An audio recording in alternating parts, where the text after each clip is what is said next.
Good morning, everybody. How are you doing today? You guys suck, seriously. It's the last day of class, and that's all you say. Oh. Yes, it's excitement, people. Come on. So frustrating. All right. Clearly, you guys did not get your Kumbaka tea. How do you spell it? Say it. Kombucha. Jesus, what do I know? I shouldn't be teaching this stuff. So I saw this. Somebody asked this question about this tea, which I had never heard of earlier in the semester, and I saw this in the news, so I had to bring it up.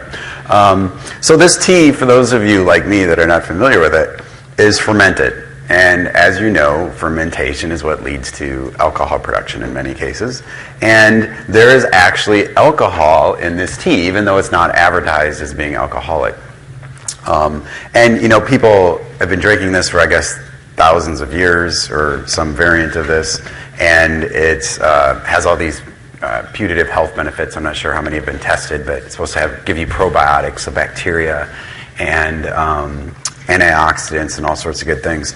But when you actually go in there and look, there is alcohol, and every batch is a little bit different. And so the Food and Drug Administration are actually investigating this because apparently some batches that they've evaluated had alcohol content up as like 1%. So you drink 3 or 4 of these, and that's equivalent of like a beer. So maybe this is the putative health benefits of this tea. I don't know. But I just thought it was kind of interesting because this is pretty popular stuff. So, anyway. All right. So, I've been, today's the last day of class, and I've been dying. This is the first class I've ever had a podium. So today, or a stage, I'm going to Steve Jobs it today. I've been waiting to do this all semester. I was going to wear my little turtleneck, but I decided not to. But I'm going to use it. I should have been up there all semester. I have this like power now. It's pretty awesome. You guys look like little peasants down here. So today's last class. It's exciting. We're going to talk about last exam. We're going to talk about the next exam. And we're going to go through some material. And then we're going to have a big party. All right. Let's see. So exam 3. So the exam scores were posted last week. The average for this exam was 51 points. This included, I actually added back 4 points. There were 2 questions which that just sucked, didn't make any sense, or had the wrong answer put down, so I deleted those.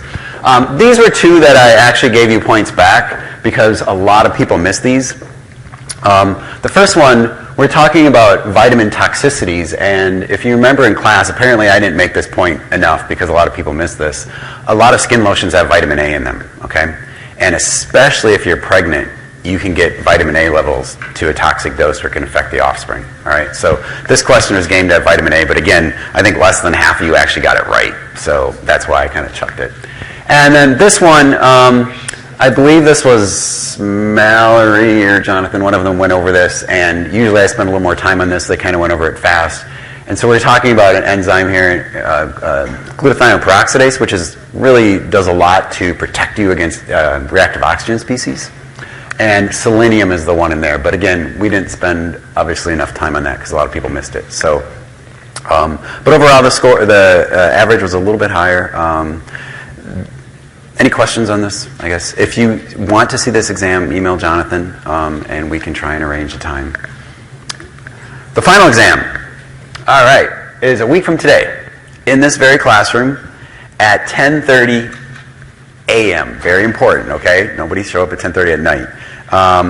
Same format. There's 60 questions. However, about what do I have? 10 to 15. Will be from the last 2 chapters. So remember, exam 3 ended after chapter 16 material. So this final exam will have roughly a dozen questions on chapter 17 and 18, which will be kind of similar to the first 3 exams as far as the level of depth. All right.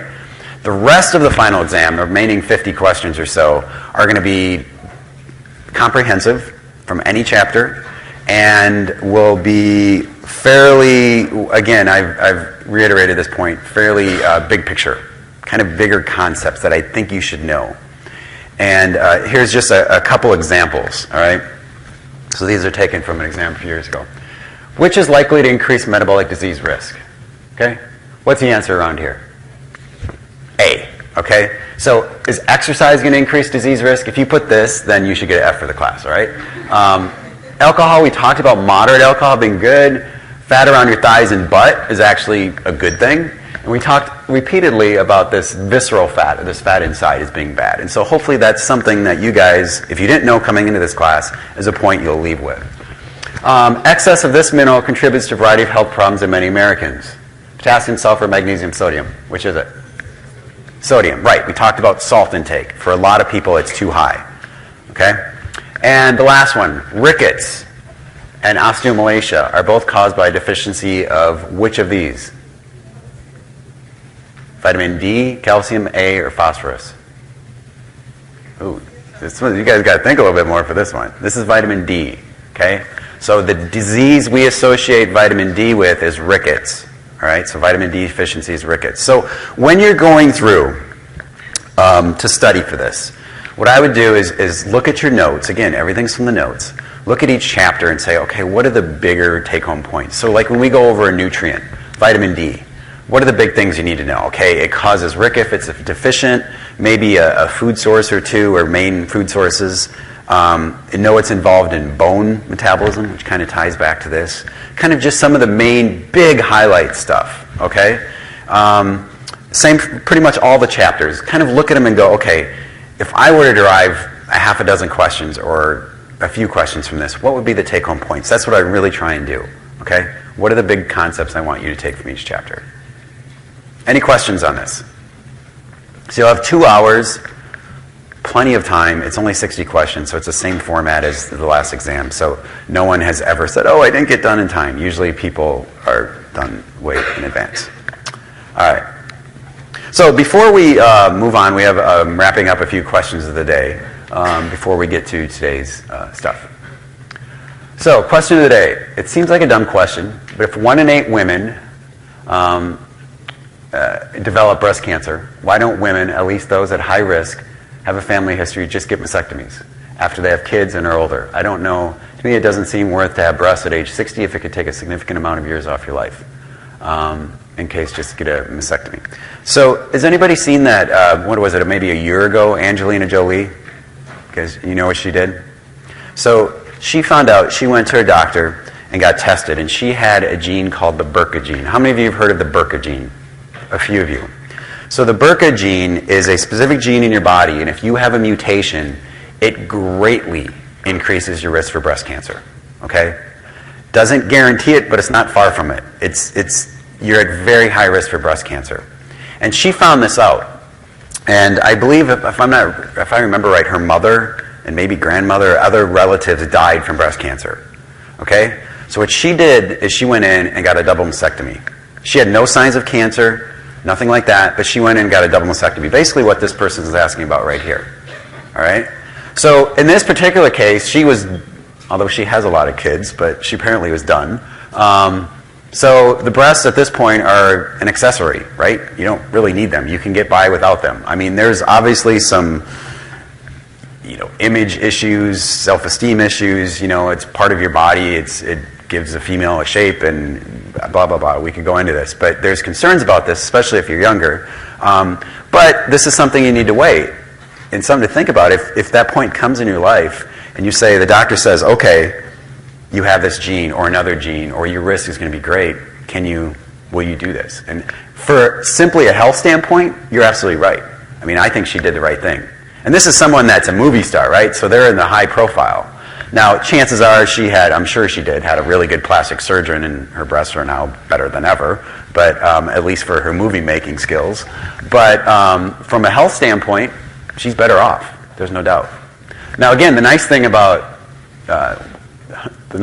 breasts, that's not something I say every day in lecture, is that they're an accessory, right? But what if the doctor comes back and say, you're at high risk for brain cancer? Oh, just remove it.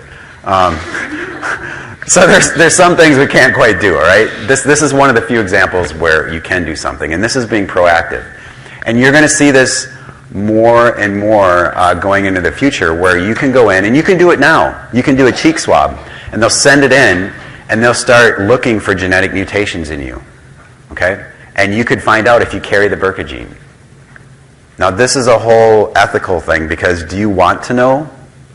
Some people don't want to know, all right? Or if another gene, if you carry a risk for something, but there's nothing you can do about it, is that something you want to go through life thinking about, worrying about? So this is something you guys are all face in the next, I would say, 10 years, all right? Another question is regarding protein shakes, which we see everywhere. Huge market in the dietary supplement industry. I drink protein shakes once or twice a week. There's a protein shake shop. There actually was a protein shake shop located in Dinkytown, or a new one in Como. I think this one's closed, called Gopher Nutrition. Get it? Gopher. It's early in the morning. I just thought I'd point that out here. I love them so much. I go to places similar at home. I was just curious if there was any actual healthy, or if these are healthy for you. I eat the Oreo one. Can't go wrong with Oreos. Tastes great. I feel I'm getting a good source of protein and being healthy. Is this accurate? So are protein shakes healthy? This is a really loaded, tricky question. So clearly, if you look at most of these, they have like 20, 30 grams of protein. So they're pretty high in protein. And we've, over the last several decades, when we look at our diet standpoint, we went through the low-fat phase. Fat was a villain for a while. Then we kind of went through carbs with a villain for a while. And protein's always been kind of on its own little pedestal, right? Protein's good. I'm not going to say protein's bad per se, but some of these one shake provides like 60% of what protein you need in your diet. And I think there is a point where there could be too much, and I think there will be a day that comes where we start looking more closely at protein, maybe too much protein, not necessarily being a good thing. We talk about protein being good because it limits our food intake. It keeps us from overeating. So if you're in a family that everyone's overweight, maybe a good thing. But from a physical demand standpoint, we probably don't need these all the time. Now, having one every once in a while, is it going to hurt you? Probably not. Okay? Is it going to be super beneficial? Probably not. Okay? But they're also expensive too. But they taste like Oreos, so it's all good. So I don't know if that's a great answer, but I think protein is going to be the next nutrient that a lot of people start focusing on, especially where the protein's coming from, if it's like a vegetable source, a dairy source, etc. Oh, here we got personal. What type of diet do you follow? What does a typical day of food of yours look like? So I start off with a couple shots of tequila, Pop-Tart. Just kidding. Though I have had days like that. So I acknowledge it. I'm a complete foodie. I wasn't always. I was once a college student that ate pizza and whatever free food I could find. That has changed as I've gotten older and hopefully a little wiser. And I also have money now, unlike I did when I was a student. So I basically took pictures of what I ate. I didn't fill out the thing. I'm too lazy. I'm sorry. I didn't get points for it. So, like you guys. But I did take pictures for 2 days of what I ate. And so this is my breakfast, though someone did not vomit in here. This is it's like a 7-grain cereal. I threw in some nuts and some, I think there's some dried mango or something in there. It's really good, actually. My kids actually like it. For lunch, a little caprese salad and an orange. Nothing too fancy, but pretty good. For dinner, so my family, we like to explore cooking. We're not, I would say, traditional Americans that eat like hamburgers and French fries every meal. So this is actually Indian curries and homemade chapati bread and homemade, no, not just kidding, but very importantly, a beer to go with it. It was actually my son's birthday last night, and instead of corn dogs or ice cream or anything, he actually wanted me to come home early and make curry and fresh flatbread for him. So that's what I did. This is my dinner last night. He's 9, so he didn't have the beer, but he did have a sip.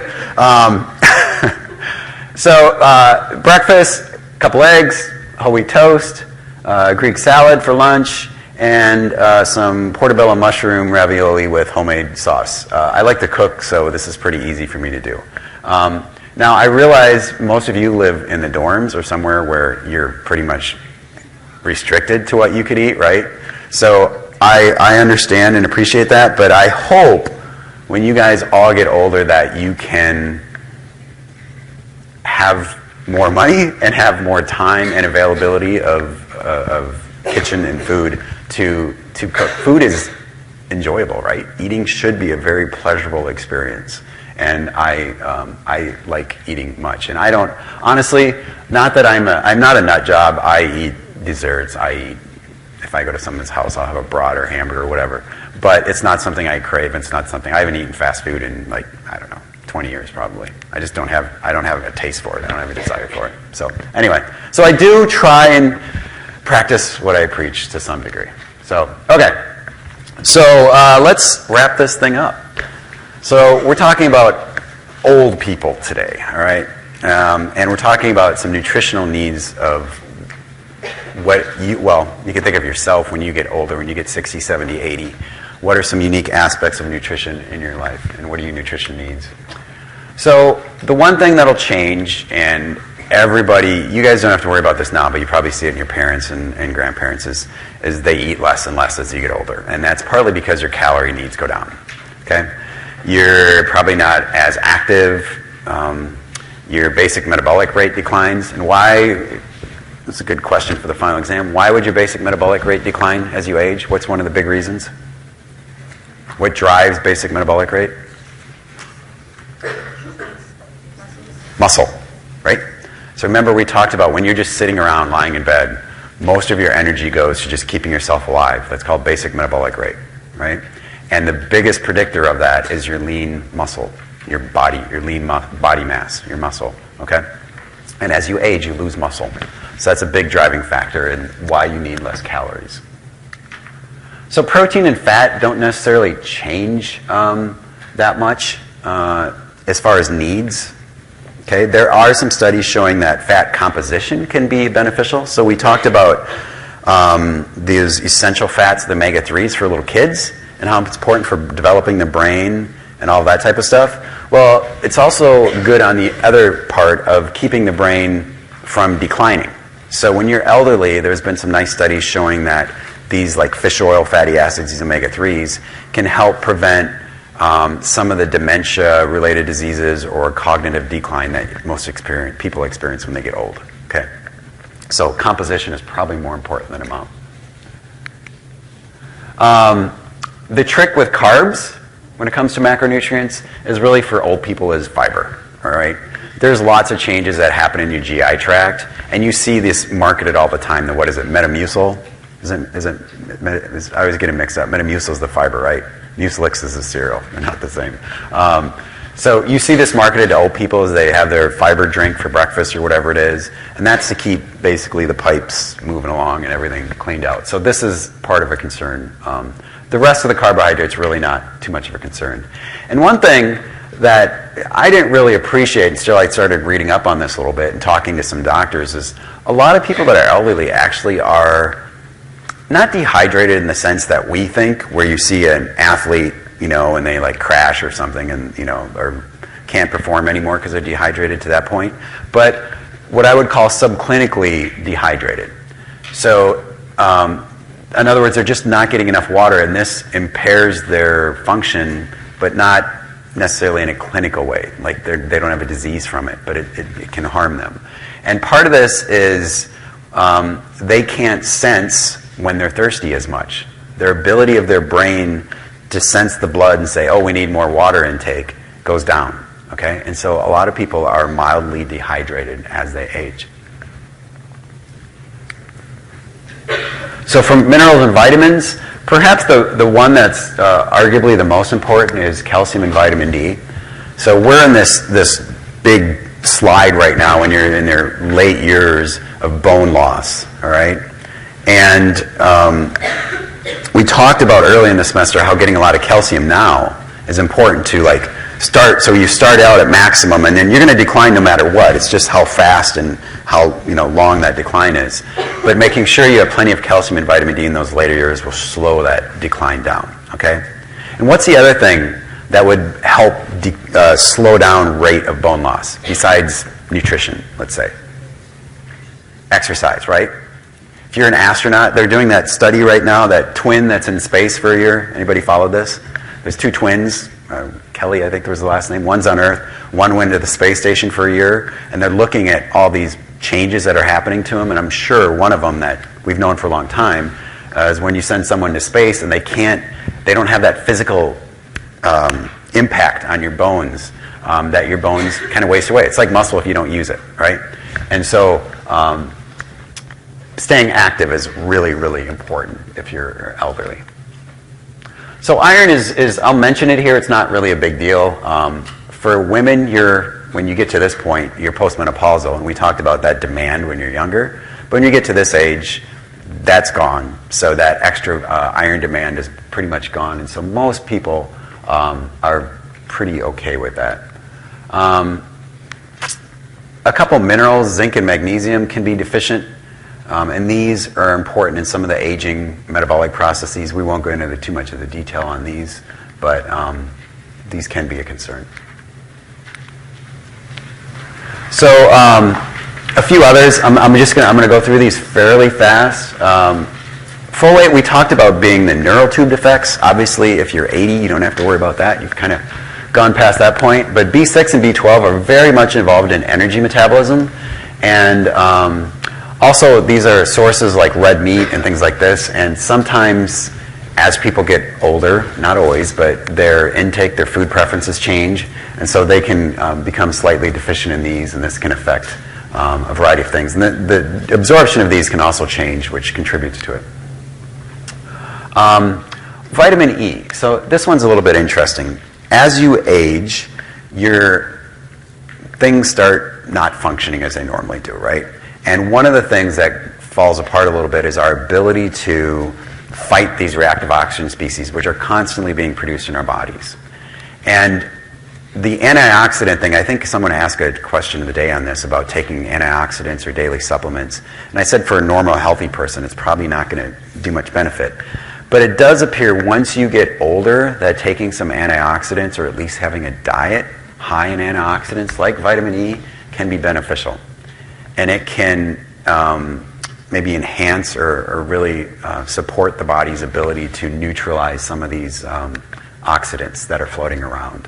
And this is also true, we talked about like smokers or things like that as well. Another one, which is not a nutrient we spend much time on, this is a phytochemical. This is vitamin A, sorry. But vitamin A, a lot like vitamin E, is very important for doing a lot of things in the body. This can, I won't go into the specifics on this. Part of this is eyesight we talked about, but vitamin A is also, we talked about, good for the skin and some other metabolic things that are good for your body. So a diet high in vegetables is not only good for the fiber to keep things moving, but also high in vitamin A as well. And these are the ones that are readily available. Okay, so what factors influence your nutritional needs? So there's a lot of crap that happens when you age, okay? Things just kind of start going south. And we talked about the muscle mass changing, okay, and the increase in fat mass. And these change at metabolic rate. I kind of alluded to this already, okay? So it's this decline in muscle mass, which is a big contributing factor to this. The bone density we talked about going down, and this is going to alter your calcium and vitamin D needs. It's pretty clear, I think most people are aware of this, that your cardiovascular function goes down when you age, okay? And this affects, everything. It affects your ability to exercise. It affects, blood flow to different parts of your body. It affects a lot of things. So this is something that interacts with diet. And a lot of things, and this varies depending on the person, but your GI tract changes. Studies have started looking at, the gut bacteria thing. This population changes simply as you age, okay? And you get all sorts of more gut complications. People are more likely to get, IBD, IBS. A lot of these are triggered with aging, constipation, diarrhea, all the unpleasant gut things due to alterations in digestion, absorption, etc. Okay. What else? Your urinary system goes to crap.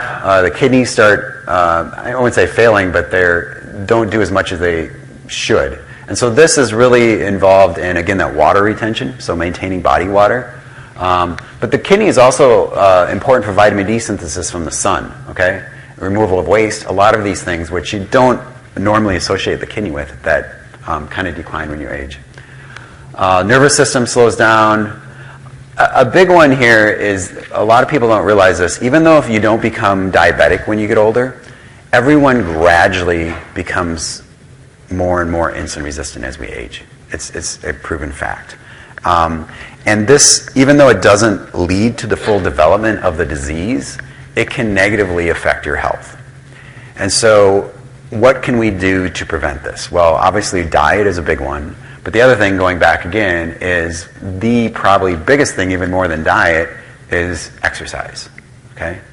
If you ask anybody that treats diabetic patients, if they could get all their patients to do one thing, I guarantee you it would be exercise, because then they wouldn't be in that doctor's office to begin with.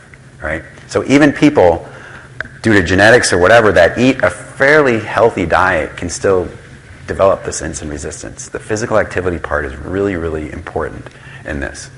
Okay? And then another one is, well, disease, if someone has a disease, can affect your nutrient needs. But also a big one in this population is medications. All right? We all know, and we've talked about this, our parents, our grandparents have the pill boxes that, it's Monday, I got to take my 17 pills today, or, whatever it is. And these have a big effect, not only on nutrient needs, but the interaction between nutrients. And I put this table up here. You don't need to know this table.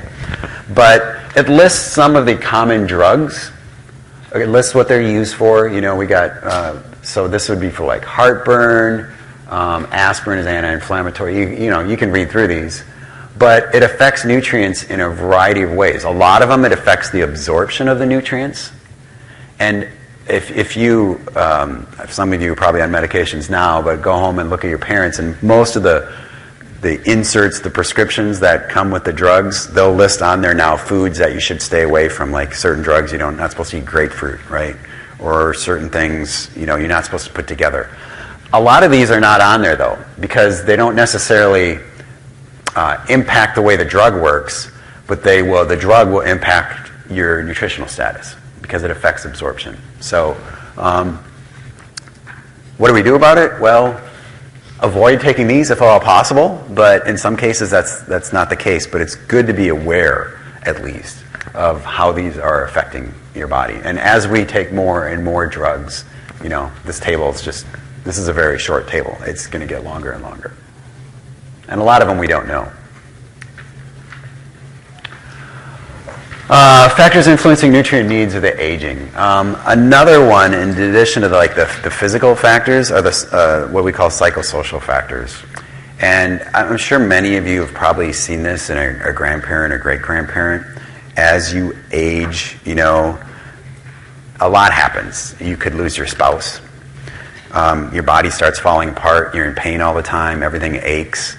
It has a huge effect on your psychic. Okay? And it can make people depressed. It can make them withdrawn. All of these things which have a negative effect on health, basically. Okay? And this affects food, too. A lot of times, if you talk to nutrition or dietitians that work with elderly people, they will come and say, well, the people aren't eating much, or they're limiting what they're eating. And a lot of times that's due to depression. Okay? If you spend 50 years of your life cooking with your spouse, and that spouse is gone, that flips your life completely upside down. So it's trying to re-engage in those people, but that's a very, very difficult thing to do. Another one is the economic factor, and this you especially see a lot of elderly people. If you look at someone that's 30 or 40 or 50, they're generally better off from an economical standpoint than the elderly, right? A lot of people that are elderly are more likely to be in a lower social or a lower economic bracket. And if you're there, you're limited on what you can buy for food, right? So this is a big one, and it also ties in back here. So these two clearly interact. Okay, so exercise. I've talked about this. This has nothing to do with nutrition, but I've talked about exercise as being an absolute critical component in this whole aging process. And we know, we know in studies, at least epidemiological studies in human, if you look at people that exercise, or if you look at people that live to be 100 years old, on average, those people are much more likely to have exercised their entire life than people that live a shorter life. And if you take animals and you let some be sedentary, if you make some run every day of their life, those animals that run live longer. They're healthier.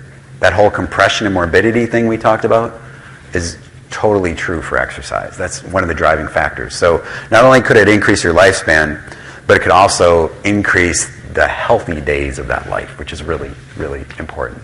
And it does, I mean, clearly a lot of things. So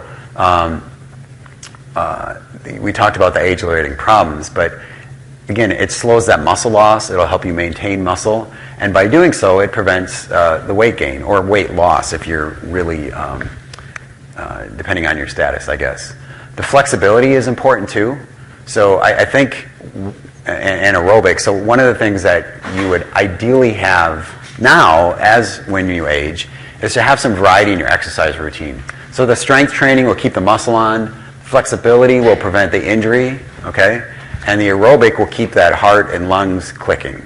And so having a mix of these is really important. A lot of people just like walk. It's fine. That's good. It's better than sitting on the couch. And whoops, what did I just do? Okay. It's better than sitting on the couch. I like this little cartoon here. My father, as I told you, I grew up on a farm, and so he was, he worked on the farm every day for his whole life. And then he retired, and he moved to town, and he became this person that sat on the couch with the remote control, and this was his exercise, like basically this. And I love my father dearly, but it drives me absolutely nuts because now he's put on weight, and he's got all these health problems, and that is not something you want to do. Even when you retire, stay active. And this, when people retire, that next year of life is their biggest increase for health risks. That change. Okay, because they're going to something, they have a purpose every day, they're busy, and then all of a sudden, whoa, what do I do now? Okay, so this is, I know you guys aren't really thinking about this at the moment, but look around and you'll see that this happens all too often.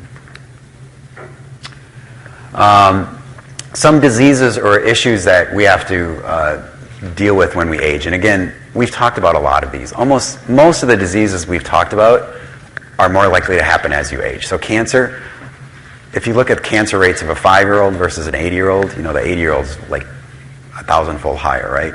So a lot of these things, heart disease, etc. So one of the things we have to worry about is alcoholism, and this ties back to the psychosocial stuff.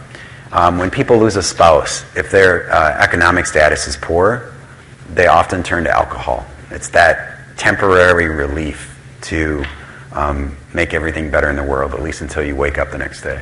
And this is very much intertwined, again, with that depression, the isolation. The other thing, which isn't necessarily a disease, but we consider it called slowed restoration of homeostasis. So homeostasis, I'm not sure if I've used this term, is basically your body adjusting to the environment to maintain a normal kind of healthy, to stay alive, basically, okay? So it adjusts to food and adjusts to environmental things. And your body can't respond. We talked about this reserve capacity last time. So when you do something, if your grandparents or somebody, they go out and exert themselves too much or do something out of the ordinary, it takes them a long time to recover rather than you or I did something, or especially you. Okay, so it's this slow response to this normal or homeostatic state. And this happens, it's not just muscle, it happens in pretty much every organ system in the entire body. So when people think of elderly, they usually think of dementia-related diseases or neural-related diseases. And these are becoming very prevalent, partly because of diagnosis. So 40 years ago, when someone started forgetting things and everything, they'd just say, oh, they're old. Right? They're old. You just chalk it up to that old box. Now, medicine is advanced to the point where we can actually start to tell why they're forgetting things, okay? And we can dissect and drill down and say, okay, this is Alzheimer's disease, or this is this disease. And we're starting to understand and diagnose these diseases better. Now, I wish we could say we're better at treating these diseases, but we're not yet, okay? We have a long, long way to go. But we do know there are some things you can do to prevent from these diseases from happening. No guarantees, but for example, Alzheimer's, which is a big, really debilitating disease, very sad to see. This is where, nothing is worse than going into a nursing home and seeing your parents and they don't even recognize who you are, right? And that's just a horrible thing that no one should have to experience. And so what we can do from a nutrition standpoint is basically a lot of the things we talked about, okay? A healthy diet. So we talked about fruits, vegetables, unsaturated fats. What else do I have on here? Seafood, omega-3 fatty acids. All of these are known to be good at delaying or preventing the onset of this type of disease. And what we do know, there's not a lot we do know about what progresses it. Clearly genetics contribute, but it seems like red meat or saturated fat appears to increase your risk for this disease, all right? Arthritis is another one that a lot of people get in their aging. And this is largely due to changes in your immune system. So this is what we call an autoimmune disease. So this is where your immune system actually starts attacking your joints. Just as if you cut yourself and you got an inflammation, it gets all red and gets painful and swollen. Basically, that's happening within your body, except you just can't see it in one spot. You can feel it, okay? So your immune system is attacking yourself, and that's obviously bad and it's extremely painful. So there is no known beneficial effects. The one that has thought there's some evidence are, again, omega-3s are thought to be good and protective against rheumatoid arthritis. But this is one where staying active is also probably very good. Keeping a lean body weight is also probably very good. But from a nutrition standpoint, other than this, there's not a lot we know, unfortunately, at this point. Okay, so we've talked mostly this semester, and we've talked a little bit about this, about traditional Western diet medicine. But as you guys all know, the complementary alternative medicine is becoming much, much more popular. You see these places all over now, not only clinics, but also ordering things online, etc. And these are herbal supplements, herbal teas, things like acupuncture. I like this cartoon. Various things that what we wouldn't consider traditional Western medicine, all right? And do these work? That's one of the questions. Is a lot of these have been used in, for example, China and other places for thousands of years, and it's just it's become custom. But many of them have not undergone like rigorous testing. So most of them, like for example, a drug. I told you guys, if you guys take some sort of drug or your parents do. It's about, right now, it's about $1 billion to get a drug to market. So if you're a company, if you're a big drug company, and you want to treat cancer or treat arthritis or whatever it is, by the time you start to the time that drug gets approved, $1 billion. Because it has to go through all this rigorous testing. But then we know, okay, it's going to decrease your pain by 20% or whatever it's going to do. We pretty much know. Whereas this stuff, it's been used for a long time, but there has been, for many of them, very little like clinical studies to actually say how effective it is. Now, that doesn't mean it won't work, but it's hard to say. So some questions to think about at least when you go in, and if you do go down this road, okay, is have they been tested? And if it has, I mean, if you go in and find some studies actually looking at this and saying, okay, this really doesn't work, then it might not be worth your time. Now, if you can't find anything, then what do you do? That doesn't mean it won't work, right? So this is a personal decision, okay? Kind of with that, do they work if they have been tested? And the real question is sometimes, what are the risks? And a lot of times, or I shouldn't say a lot of times, sometimes, some of these things, like acupuncture, meditation, I don't think there's really much of a risk to that. But, some of the herbal supplements, I think there should be concerns about, more so from where they're coming from. So if you go to a clinic here, I would feel a little bit more comfortable than ordering some herbal supplement online or something like this. because a lot of, I know the FDA has done a few things where they've looked at some of these, and a lot of the time, what you think you're getting, it's not in there. It's some filler, it's some crap. So this is a concern, but you see these all over the place, and can they work? They maybe can. So, but this is not my place to say. I think this is a personal decision on what route you want to go down. All right, so that's the end of the material. So I have compiled, and you can throw this away. I will not test you on it if you don't believe me. A top 10 list to end the semester of things that we talked about. Some of these are more biased, my feelings, but most of them are based on science. So some things that hopefully you will implement in your life if they're already not there, that will hopefully keep you from developing all of these damn diseases, which I just talked about. So the first one, I am the absolute worst hypocrite of, is sleep. I suck at sleeping. How many of you have sleeping issues? A bunch of you. This is I think a growing issue, maybe because of the screen time we all face. Maybe, I don't know, maybe it's something in our diet, maybe it's, who knows what it is. But a lot of people I know, myself included, can't sleep with a crap. And we know that sleeping has really huge health benefits of getting adequate amount of sleep. Disrupting that, and not only, I shouldn't say not only sleep, but we talked about this whole circadian rhythm thing a little bit. So when you sleep at weird times, or you mess up your light-dark cycle, it has negative effects in the body. We talked about shift workers, like nurses that work nights and then work days, and how screwed up they become metabolically. Sorry if your moms are nurses or dads are nurses, but it increases your risk for disease. So getting sound sleep is really, really important. It's actually a luxury in my mind. Yeah? So naps. Yes, absolutely. And I admire Spain. So anybody, Spain, right? They take the siesta. Wouldn't that be awesome? I should just move there. I think this is a brilliant idea.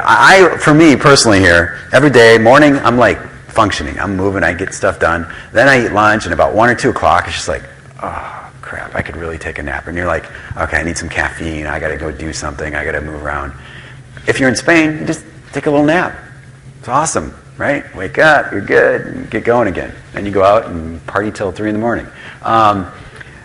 It's funny, though, because there's actually been studies that have looked at that. And even just taking what I would call a power nap, a 10-minute nap in the afternoon, and most people think, oh, I'm too busy, I don't have time.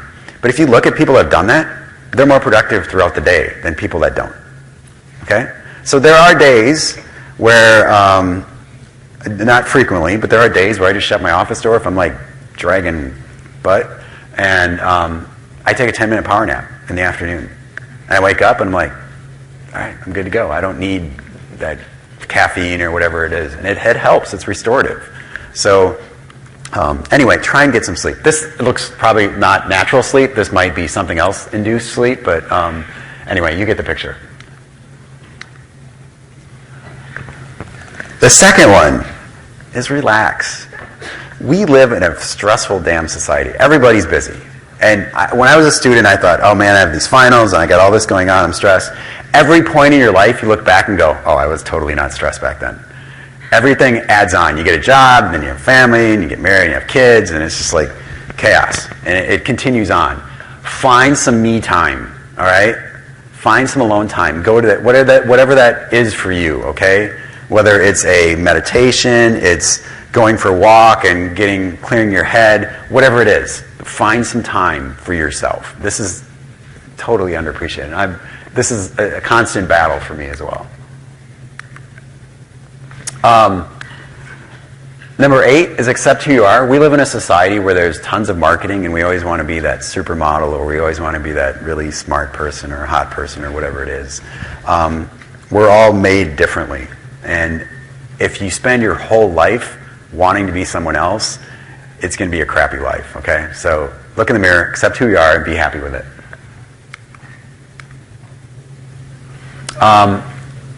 Kind of like that is finding your happy place.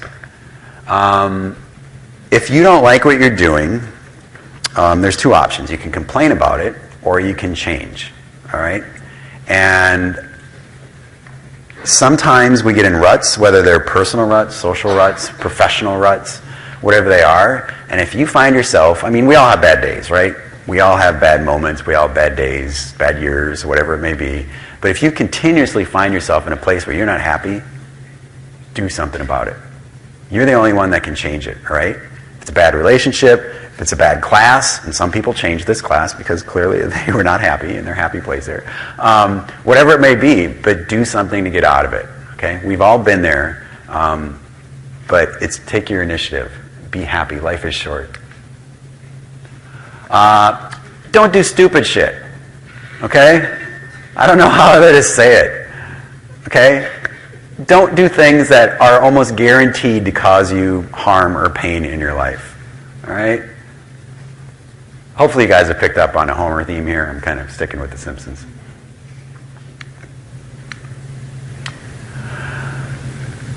In life, as is in nutrition or anything else, there are no quick fixes. So when someone comes along and says, oh, you're a little overweight, try this supplement, it's guaranteed to burn your weight off. Yeah, that doesn't happen, okay? That's the same thing for life, okay? There's no quick fixes. You can cheat on an exam, you do better on that exam, but in the long run, you're no better off, okay? And this is the exact same thing for diet. That's why I don't like the term diet, actually, because diet refers to something that you're on temporary. Lifestyle is a much better term. Okay? So the way you eat, the way you carry yourself, the way you go through life, don't take the easy route because it'll catch up to you. So when it comes to food, be open-minded about food. I grew up in Iowa, and I think I might have mentioned this, but the spices in my mom's cupboard were salt and pepper. Okay? Sometimes we get crazy and put a little cinnamon in things, but that was about it. And then I traveled and I met people and I tried different foods and said, wow, there's so much more out there. And so I encourage you, we're spoiled because if you look around, we have so many different ethnic restaurants in the Twin Cities or even near campus. Go try something. Go try something you've never had before. It might be your next best favorite thing. If you don't like it, hey, you tried and you know. All right?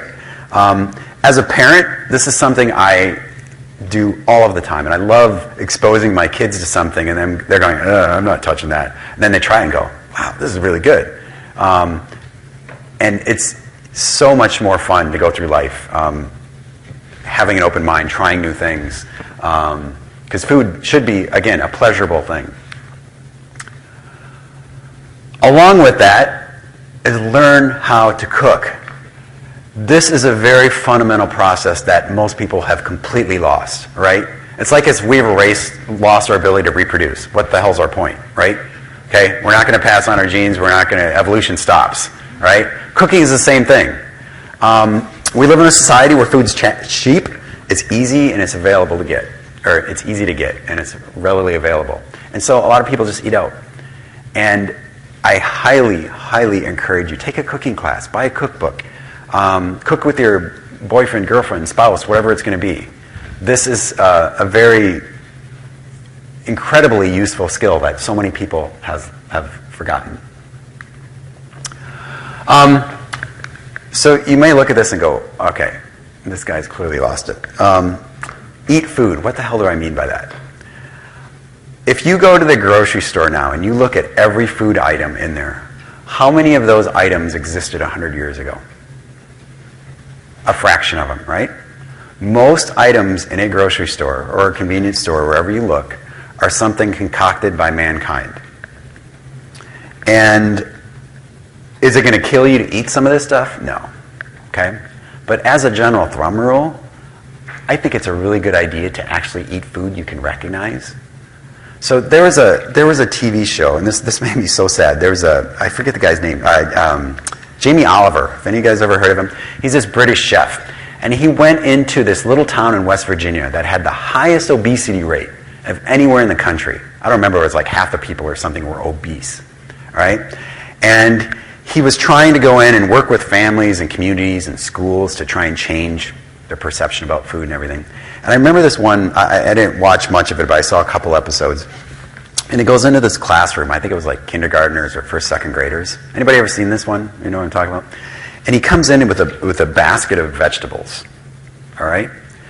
And the vast majority of these kids could not recognize most of those vegetables. Most of them didn't know what a potato was because they'd never seen one like that. They only saw it cut in little strips and fried.